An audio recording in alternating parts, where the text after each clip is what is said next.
చక్కని సీతకి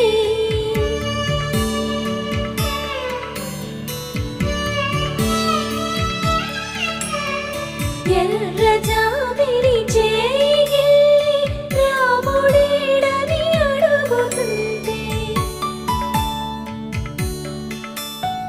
చూడలేదని పెదవి చెప్పే చెప్పలేమని కనులు చెప్పే నల్ల పూసైనా